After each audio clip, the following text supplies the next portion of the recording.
berdosakah saya seorang istri tidak mau diajak sholat berjamaah dengan suami karena suami maksa banget? Ini betul. Sebentar, saya tidak mengarang-arang, saya nggak pernah ngarang saya. Sini mas, baca, ulangi. Baca. Assalamualaikum warahmatullahi wabarakatuh. Ya, pertanyaannya, berdosakah saya seorang istri tidak mau diajak sholat berjamaah dengan suami karena suami maksa banget? Sama. Ya. Dia istri antum yang tanya. Baik. Sedangkan wanita afdalnya di rumah menurut suami. Menurut suami saya nggak mau dapat pahala 27 kali lipat. Apakah wanita tidak dapat 27 kali lipat kalau tidak sholat di masjid? Semoga Allah memuliakan Anda, suami Anda dan keluarga Anda, dan semoga Allah menghimpun Anda sekeluarga di surga dengan kebaikan insyaAllah. Terima kasih atas pertanyaannya. Yang pertama, coba kita pahami sebentar. Ini ada dua kasus di sini. Pertama, kasus istri taat pada suami. Yang kedua, kasus sholat berjamaah bagi perempuan, apakah di masjid atau yang utama di rumah. Saya mulai dari yang pertama dulu. Ibu, para istri, bertakwalah kepada Allah Subhanahu wa Ta'ala. Seperti suami pun dituntut bertakwa kepada Allah dengan menjaga pasangannya masing-masing dan memuliakan keduanya dengan niat ibadah kepada Allah Subhanahu wa Ta'ala. Buka Al-Quran surah keempat An-Nisa dengan namanya perempuan-perempuan ayat 34, paling kiri sebelah atas di mushaf. Saya langsung ke pertengahan ayatnya atau saya bacakan dari awal supaya tidak timpang maknanya. Ar-rijalu qawwamuna 'alan nisa bima faddalallahu ba'dahum 'ala ba'din wa bima anfaqu min amwalihim. Sekarang fokus untuk perempuan. Fas-salihatu qanitatun hafizatun lil ghaibi bima hafizallah. Kata Allah, saya langsung ke bagian perempuan untuk terjemahannya. Ciri istri yang salihah itu utamanya ada dua. Satu, qanitatun, taat kepada Allah Subhanahu wa Ta'ala dengan cara menaati suaminya pada yang baik-baik. Jadi kalau suami meminta kepada yang baik-baik, itu istri wajib taat. Sepanjang kebaikan itu dibenarkan oleh Allah. Misal, mama sayang pakai jilbab ya, siapa? Ma sayang malam tahajud yuk, insya Allah. Mama ke taklim ya, insya Allah. Walaupun papa ke kantor, mama berangkat aja ikut tahsin, insya Allah. Itu kalau perempuan bisa seperti itu, akan ada satu ganjaran yang sangat luar biasa, bahkan sulit didapatkan oleh laki-laki. Hadisnya disebutkan dalam hadis At-Tirmidzi. Itu indah sekali pemberian Allahnya. Nah, apa yang disebutkan dalam hadis ini, itu yang nanti kita bacakan setelah menunaikan sholat Isya berjamaah. Ya, karena sudah masuk waktu Isya, kita segerakan menunaikan sholat terlebih dahulu. Subhanakallahumma bihamdika asyhadu an la ilaha illa anta astaghfiruka wa atubu ilaik. Assalamualaikum warahmatullahi wabarakatuh. Alhamdulillah. Assalatu wassalamu ala rasulillah wa ala alihi wa sahbihi wa man walah wa ba'd. Saudara-saudariku dan wirsa dimanapun Anda berada, Alhamdulillah kita telah menunaikan salat Isya berjamaah. Kita bermohon pada Allah semoga salat kita diterima oleh Allah Subhanahu wa Ta'ala. Demikian kami mengajak kepada yang belum menunaikan salat Isya di wilayah manapun di dunia, semoga Allah memberikan ketetapan hati, kekuatan jiwa untuk menunaikan salat Isya dengan penuh kekhusyuan. Dan kita berdoa kepada Allah, semoga malam ini Allah mengampuni dosa-dosa kita, dosa saudara-saudari kita, para pelaku maksiat, semoga dibimbing untuk bertobat dan kembali ke jalan yang diridhai Allah Subhanahu wa Ta'ala. Dan mudah-mudahan Allah membersihkan hati kita dari segala hal yang kotor dan melapangkan jiwa kita dari penyakit-penyakit hati yang meracuni serta membebaskan kita dari perasaan-perasaan, kegelisahan dan hal-hal yang dilarang oleh agama. Baik, kita lanjutkan. Pertanyaan tadi yang disampaikan terakhir sebelum kita menunaikan salat Isya, bahwa ada dua persoalan status tentang perempuan, istri yang menaati suami. Kemudian yang kedua tentang hukum salat berjamaah bagi perempuan, khususnya di masjid, seperti pertanyaan yang telah disampaikan. Yang pertama tadi telah kita uraikan dalam Al-Quran surah keempat An-Nisa ayat 34, bahwa ciri perempuan istri yang salihah di antaranya punya sifat qanitat, taat kepada Allah ya dengan cara menaati suami pada hal yang dipandang baik oleh Allah Subhanahu wa taala. Maka jika ini terjadi, disebutkan kemudian dalam hadis sahih, disebutkan oleh Imam Ahmad dalam kitabnya bagian pertama halaman 191, juga dalam sahih Ibnu Hibban nomor hadis 1296. Ya, disampaikan kemudian idza shallatil mar'atu salataha. Ya, idza shallatil mar'atu salataha. Di riwayat lain idza shallatil mar'atu khamsaha wa shamat shamaha wa hafizat farjaha wa ata'at zawjaha qila laha yaumal qiyamati. Di riwayat lain tanpa yaumal qiyamah, qila laha udkhulil jannata min haitsu syi'ti. Di riwayat lain udkhulil jannata haitsu syi'ti. Baik, jika ada seorang istri, seorang perempuan kemudian mengerjakan 4 hal dalam hidupnya. Yang pertama, dia menunaikan sholat fardu saja yang 5. Tidak pernah sholat sunnah selama hidupnya. Fardu 5 waktu. Ya, rumusnya 24, 4, 3, 4. 2 subuh, 4 zuhur, 4 asar, 3 maghrib, 4 isya. 17 rakaat. Kemudian wasamat somaha. Dia hanya menunaikan puasa Ramadan saja selama hidupnya. Dari baligh sampai dengan menikah, sampai wafat Ramadan. Tidak pernah puasa sunnah. Senin tidak, Kamis tidak, Ayyamul Bid tidak, puasa Daud juga tidak. Tapi kemudian wahafizat farjaha, dia menjaga kehormatan dirinya, tidak selingkuh, jaga diri, jaga kehormatan rumah tangga. Kemudian wa ata'at zaujaha, ini yang istimewa, dia menaati suaminya, taat pada suaminya pada segala hal yang baik-baik. Yang tadi saya sampaikan, diminta berjilbab, jilbab, minta ta'lim, minta baca Quran, minta belajar, dia belajar. Nah, jika ada yang seperti ini, walaupun cukup fardu salatnya saja, puasanya wajib saja, tapi dia menjaga kehormatan dirinya, kemudian dia taat pada suaminya pada yang baik-baik, qila laha yaumal qiyamati udkhulil jannata haitsu syi'ti. Maka di hari kiamat nanti dalam hisab, Allah langsung menyampaikan kepadanya, kamu udah cepat masuk surga saja dari pintu mana saja yang kamu inginkan. Cepat masuk surga dari pintu mana saja yang kamu inginkan. Itu diantara ganjarannya. Maka kalimat ini menunjukkan, kata para ulama, betapa agungnya kemudian ketaatan kepada Allah melalui taat pada suami itu. Sampai-sampai dalam riwayat Abu Daud nomor hadis 2140, itu Nabi SAW pernah menyampaikan, lau kuntu amiran an yasjuda, jika aku diperbolehkan oleh Allah memerintahkan untuk bersujud di antara manusia sebagai penghormatan, bukan ibadah, kepada manusia lainnya, maka aku akan perintahkan seorang istri untuk sujud kepada suaminya. Penghormatan. Ya, ingat, sujud penghormatan, bukan penghambaan. Kenapa demikian? Ini pentingnya seorang suami bagi laki-laki. Nanti edisi lain kita bahas, kalau ada pertanyaan tentang pentingnya istri bagi suami, kita bahas juga. Karena pertanyaannya terkait dengan suami, Bapak Ibu sekalian, khususnya para akhwat, para istri, para ibu, bertakwalah kepada Allah. Suami itu tugasnya berat. Berat sekali. Karena dia setelah akad diucapkan, disebut dengan mitsaqan ghalidha, perjanjian yang tidak mudah, itu langsung menanggung tugas 2 orang tua istri sekaligus. Langsung ditanggung itu. Coba Anda bayangkan, bapak perempuan ini biasa memberikan nafkah, merawatnya, melindunginya. Ya, melindungi, ada sesuatu yang mengganggu, lindungi. Kurang sesuatu, penuhi kebutuhan. Kurang apapun, penuhi, disayang. Dari mulai bangun sampai tidur, ditungguin, dirawat. Ketika akan diucapkan, ini berpindah kemudian kepada suami. Ya, semua makna ini disebut dengan qawwam namanya. Qawwam bentuk sifat mubalaghah atau superlatif dari kata qaimun, qawwamun. Anda bayangkan, qaimun itu tegak, berdiri sempurna. Kalau kesempurnaan itu dijaga supaya nggak bengkok, jaga tegak, itu namanya qawwam. Gimana supaya tugas bapak tadi dijaga sempurna supaya nggak turun? Perhatian jaga. Makanya seringkali saya sampaikan, termasuk saya mencoba mempraktikkan, kita saling mendoakan. Ya, pada istri itu juga hati-hati. Kalau Anda mau marah berkata-kata kasar, ingatlah dia anak perempuan dari seorang ayah. Dia adik perempuan dari seorang kakak. Kakak perempuan dari seorang adik. Dia ibu dari anak-anaknya. Kalau adik antum yang perempuan dibegitukan, bagaimana perasaan dia?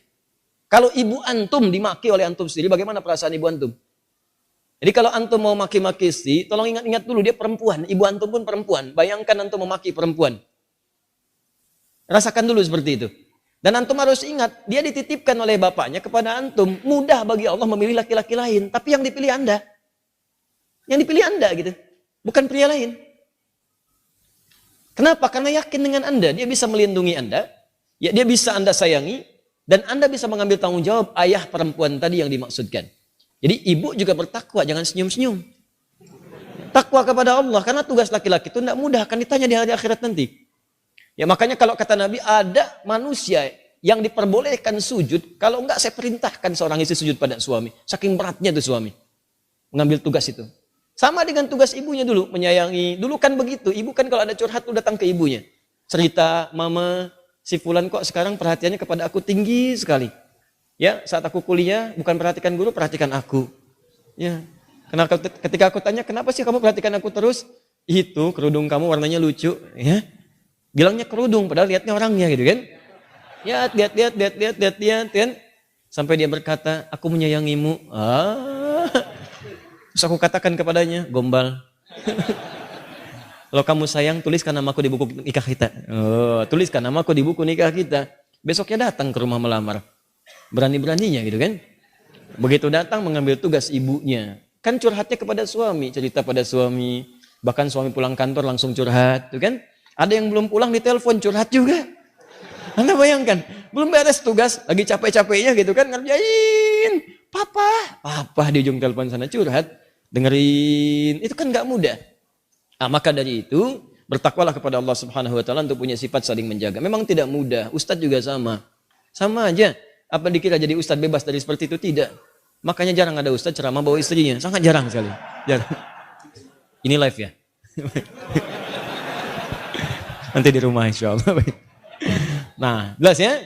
Pahamnya. Jadi dari situ, kita menjaga di sini, jaga. Jangan sampai tugas istri kemudian, mohon maaf, bertentangan dengan suami. Suami pun berlebihan kepada istri. Ada keseimbangan. Nanti kalau ada pertanyaan khusus, saya jawab juga bagaimana perempuan kemudian dimuliakan oleh suaminya. Nah, terkait dengan salat berjamaah ini, maka sebelum masuk ke sana, saya sampaikan jika ada perintah-perintah suami yang tidak bertentangan dengan hukum Allah, taati. Surga, Bu. Ibu cari surga sampai keluar rumah, Allah kirimkan ke dalam rumah. Kenapa nyari keluar? Kenapa nyari keluar? Seorang ibu itu surganya banyak di rumah. Merawat anaknya, menyiapkan kebaikan-kebaikannya. Bu ya, ini saya kasih pesan nih. Ini di hadis Muslim nih. Datang perempuan Ansor kepada Nabi SAW. Kemudian mengadu, ya Rasulullah, enaknya jadi laki-laki. Enaknya jadi laki-laki. Salat berjamaah bisa kapan saja. Haji bisa tanpa mahram. Tanpa mahram. Kemudian juga bisa berjihad. Kata Nabi, katakan pada teman-temanmu di sana. Katakan pada teman-temanmu di sana. Kaget perempuan ini. Ketahuan oleh Nabi, rupanya perempuan ini diskusi dengan teman-temannya. Membahas tentang laki-laki. Ditunjuklah orang ini sebagai perwakilan kepada Nabi. Coba kamu perwakilan nih, juru bicara kita. Sampaikan pada Nabi. Kata Nabi, sampaikan pada teman-temanmu di sana. Apa yang dilakukan laki-laki di luar rumah. Maksudnya para suami. Jika istrinya ridha dan membantu menyiapkannya bima makna. Maka dia mendapatkan pahala yang sama dengan suaminya tanpa dikurangi sedikit pun. Anda bayangkan. Suami umrah.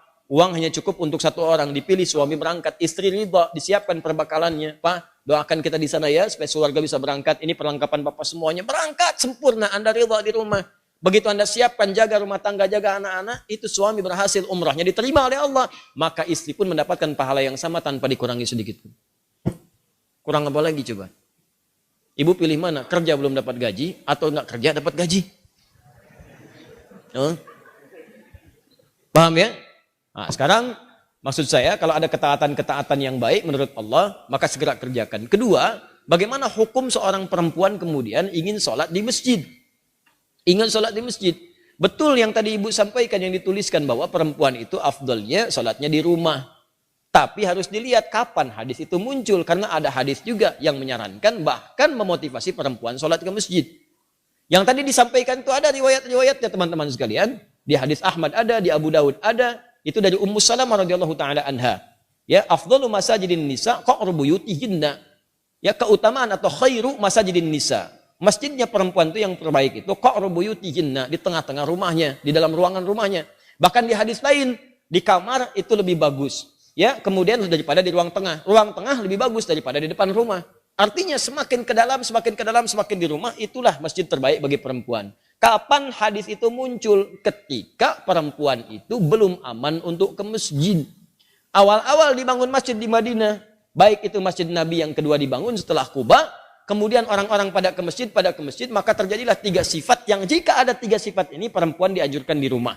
Dan nilainya sama dengan laki-laki ke masjid. Apa 3 sifat ini? Pertama, ada kewajiban yang berlaku bagi perempuan di dalam rumahnya.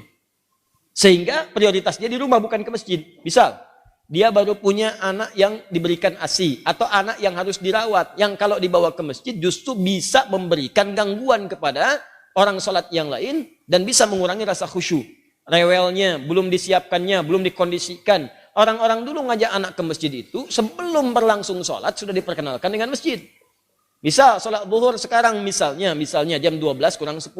Maka Anda jam 11 datang, jam 10 kenalkan masjid, lihatin ini tempat untuk khutbahnya, ini mimbarnya, ini saf-saf sholatnya, ini sholat seperti ini, seperti ini, seperti ini. Lihatin, kalau anak-anak itu wajar, memang anak-anak wajar. Kalau jalan, kalau lari, kalau macam-macam, biarkan dulu aja masuk dia, biarkan masuk.